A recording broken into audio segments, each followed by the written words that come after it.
So, there's this huge situation unfolding on the India-Nepal border right now.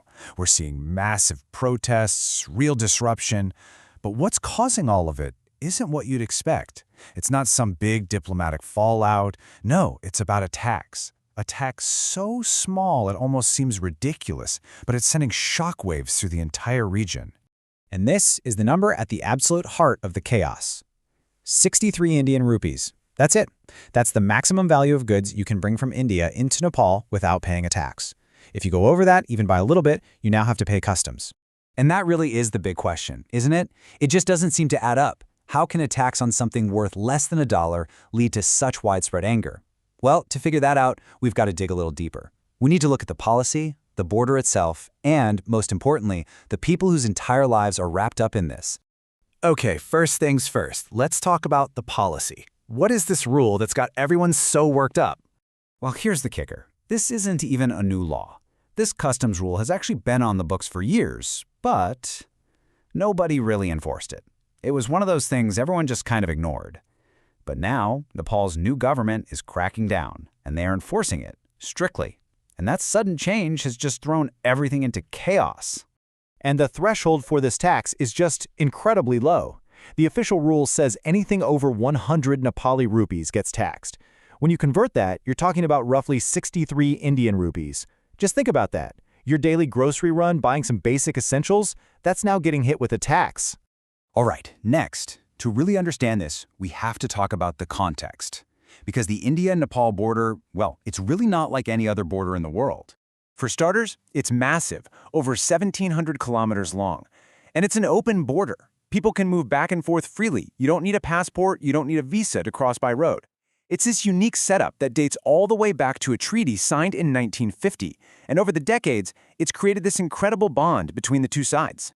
So what's happened is that these communities, for all practical purposes, have started functioning like one single economy. It's totally normal for someone in a Nepalese town like Birgunj to just pop over to Raxol in India, to shop, to trade, to work. It's just a seamless part of daily life. And we're not talking about people buying luxury items here. This is the real, everyday shopping list. People are crossing for groceries, for clothes, for vital medicines, even for fertilizer for their farms. Things that are often way cheaper and easier to get on the Indian side. So, this begs the question, why would Nepal do this?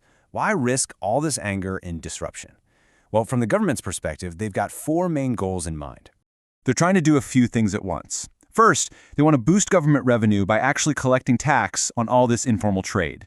Second, they're trying to reduce how much the country depends on Indian imports. Third, they want to protect their own local businesses from cheaper Indian goods.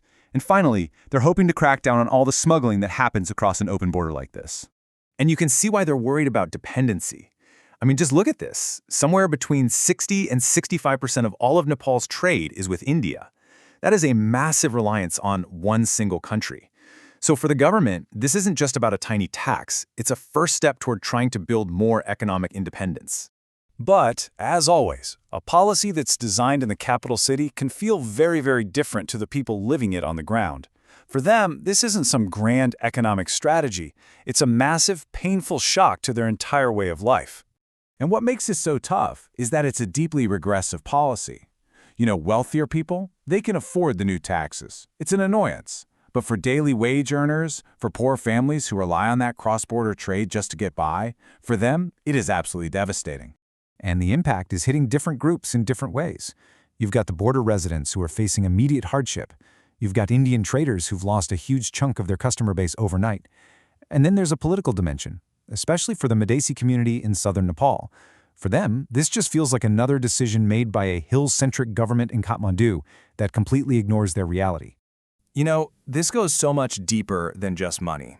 There's a famous phrase for this relationship, roti beti, which means bread and daughter. It speaks to these deep cross-border ties built on shared livelihoods and on family. People have been marrying across this border for generations. This policy is seen as a direct attack on that fundamental cultural connection.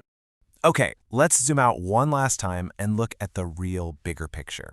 Because a domestic policy like this is never just domestic. It plugs right into Nepal's very tricky geopolitical situation. At its heart, this is all about Nepal's classic balancing act. It's struck between two absolute giants, India to the south, the elephant, and China to the north, the dragon. This tax crackdown, you can see it as an attempt to assert a little bit of economic sovereignty, to take a small step away from its deep reliance on India, all while managing its growing relationship with China. And that leaves us with this fundamental, almost impossible dilemma for Nepal. On one hand, the country desperately wants economic independence, sovereignty. But on the other hand, you can't change geography. It's a landlocked nation, completely tethered to India. So is this a choice between sovereignty and reality? And in a world with giants on either side, is it a choice Nepal can even afford to make?